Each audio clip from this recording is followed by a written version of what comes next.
Saludos a todos aquellos que nos escuchan en este segmento de cápsulas confesionales. Queremos tomar un tiempo para hablar acerca de nuestra confesión de fe, la Confesión Bautista de Londres del 1689. Este va a ser un segmento donde estaremos discutiendo algunos de los puntos doctrinales de esta confesión de fe histórica que ha sido parte de la fe protestante por los últimos 500 años. Y queremos discutir algunos de los capítulos y de los párrafos principales de los capítulos de esta confesión para el conocimiento del pueblo cristiano en general, especialmente para aquel grupo de creyentes que a lo mejor desconocen acerca de estas confesiones de fe que se han desarrollado a través de la historia y que entendemos que son de gran utilidad para el conocimiento bíblico de cada creyente y de aquellos, ¿verdad?, que sostenemos los puntos doctrinales de esta confesión de fe del 1689. Así que esperamos que este segmento sea un segmento de mucha ayuda para todos aquellos que van a estar escuchando. Lo primero que queremos hablar en este segmento o en esta primera cápsula confesional es acerca del contexto histórico de esta confesión de fe del 1689. Aunque hay mucha información que compartir acerca de este tema, quiero tratar de ser lo más breve posible. Durante la época y la década del 1630 y 1640 ya la reforma protestante había explotado en Europa y surgieron unos grupos que se fueron desarrollando en diferentes países y uno de los grupos que sale de este proceso de reforma es lo que hoy se conoce, ¿verdad?, como las iglesias bautistas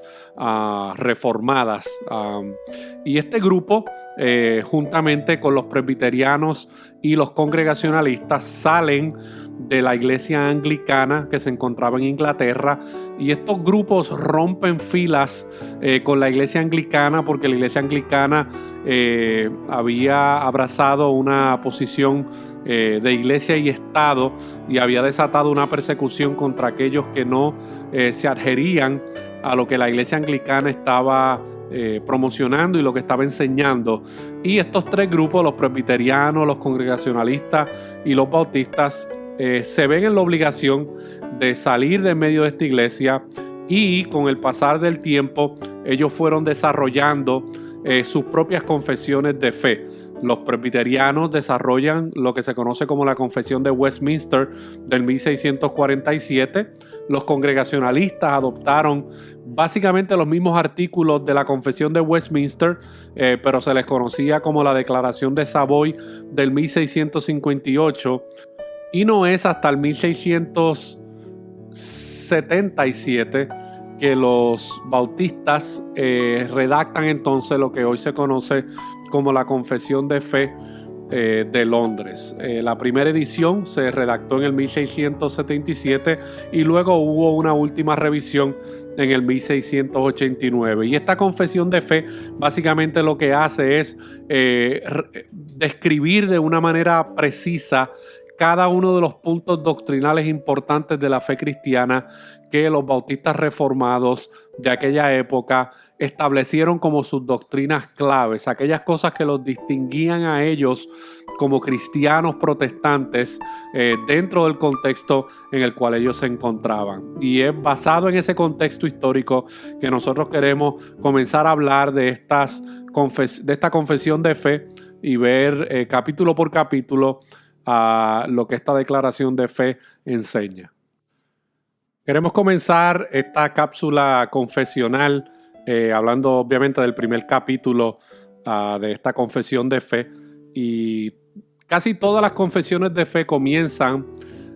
con el tema de las Sagradas Escrituras, y la confesión de fe del 1689 no es la excepción a la mayoría de las confesiones de fe que se han redactado a través de la historia de la iglesia, porque es sobre las Sagradas Escrituras que encontramos el fundamento de cada una de nuestras creencias como cristianos, porque es a través de la Escritura que nosotros podemos establecer qué es lo que la palabra de Dios enseña y qué es lo que nosotros creemos y necesitamos creer acerca de Dios, su carácter, su voluntad y sus propósitos. Y quiero compartirles el primer párrafo de la confesión de fe del capítulo 1 de las Sagradas Escrituras, y dice el párrafo número 1 de ese capítulo, hablando de las Sagradas Escrituras, y dicen: las Sagradas Escrituras constituyen la única regla suficiente, segura e infalible de todo conocimiento, fe y obediencia salvadores.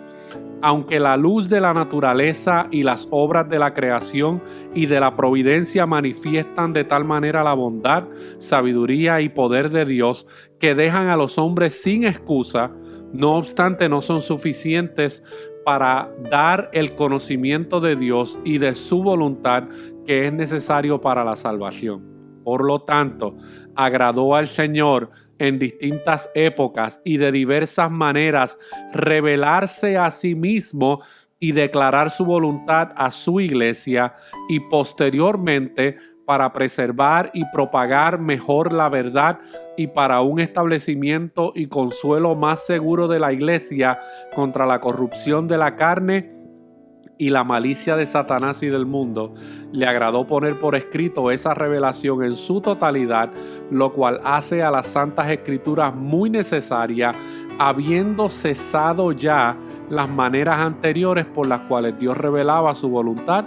a su pueblo. Y este párrafo, hay varias cosas sumamente importantes en este párrafo que son bien importantes de entender, y que yo creo que cuando no se entienden bien son la raíz del por qué hay tanta confusión aún dentro del pueblo de Dios. Lo primero que este párrafo enseña es que es sobre la Escritura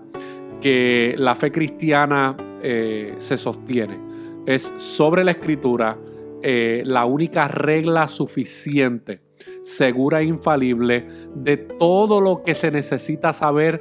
en cuanto a cómo el hombre puede ser salvo y a través de quién el hombre puede ser salvo. Así que esto, a diferencia de otras religiones y de otros grupos sectarios que tienen otros documentos como su autoridad final y suficiente, nosotros establecemos como creyentes protestantes confesionales que solamente la palabra de Dios constituye la única regla de fe para la vida del creyente y para la vida de la iglesia. Pero también este párrafo enseña que todos los hombres han recibido un conocimiento natural, lo que se conoce como la revelación general de Dios, que puede ser vista a través de las obras de la creación. Pero Romanos capítulo 1 enseña claramente en los versículos 18 en adelante que ese conocimiento general o esa revelación general que todos los hombres tienen, así el que haya nacido en un hogar creyente de cristianos o aquel que haya nacido en una jungla, todos los seres humanos tienen una revelación general de que hay un Dios creador de todas las cosas. Sin embargo, ese conocimiento general no es suficiente para salvar a una persona. Ahora, ese conocimiento general sí es suficiente para condenar a alguien y para dejar a alguien sin excusa de reconocer que hay un Dios creador supremo sobre todas las cosas, pero ese conocimiento general, esa revelación general no es suficiente para proveer salvación. Por ende, Dios entonces ha utilizado lo que se conoce en la teología como la revelación especial. Y la revelación especial es la manera en que Dios se ha revelado de manera individual a personas y a grupos a través de la historia del mundo, y lo ha hecho a través de diferentes medios, a través de profecía, a través de la comunicación, a través de otros hombres que han revelado la voluntad de Dios, a través de manifestaciones sobrenaturales de Dios, donde Dios ha mostrado de manera sobrenatural quién es Él y cuál es su voluntad. Eso es una revelación especial de parte de Dios que Dios ha revelado sobre algunos individuos y grupos a través de la historia del mundo. Y hoy en día, a través de la iglesia, a través de ese pueblo que Él ha creado y formado para sí, Él entonces ahora revela su voluntad a través de la predicación del Evangelio y de la verdad de Dios que la iglesia proclama de manera consecutiva y que lo ha hecho a través de la historia de la iglesia, especialmente en los últimos 2000 años, luego de la vida, muerte, resurrección y ascensión de nuestro Señor Jesucristo. Ahora, este párrafo también concluye estableciendo de que todo lo que Dios tenía que revelar y quería revelar acerca de Él, acerca de su carácter, acerca de su voluntad, todos los aspectos doctrinales que la iglesia y el creyente necesita saber, ya han sido revelados por medio de su palabra escrita, y el pueblo de Dios no necesita de revelaciones adicionales para poder conocer la voluntad de Dios. Este punto número 1 de la Confesión de Fe Bautista del 1689 es un punto sumamente importante, el cual protege al individuo acerca de revelaciones adicionales que puedan desviarlo de la voluntad de Dios o del camino correcto, pero también es un alivio para los creyentes porque pueden encontrar en las Escrituras todo lo que necesitan para su crecimiento espiritual y para la edificación de sus vidas espirituales y para la edificación de sus iglesias locales. Así que este punto número 1 de la Confesión de Fe del 1689 de las Escrituras es muy importante, y yo creo que todo creyente responsable debe considerar lo que este párrafo afirma acerca del fundamento de las Escrituras. Así que por el momento los dejamos con esta primera cápsula confesional de la Confesión Bautista de Fe del 1689. Esperamos que haya sido de edificación a sus vidas y estén pendientes para las próximas ediciones que estaremos lanzando, donde seguiremos discutiendo algunos de los capítulos de esta confesión de fe y ver la importancia de estas verdades bíblicas y doctrinales para la vida del creyente y para la vida de la iglesia. Dios me los bendiga.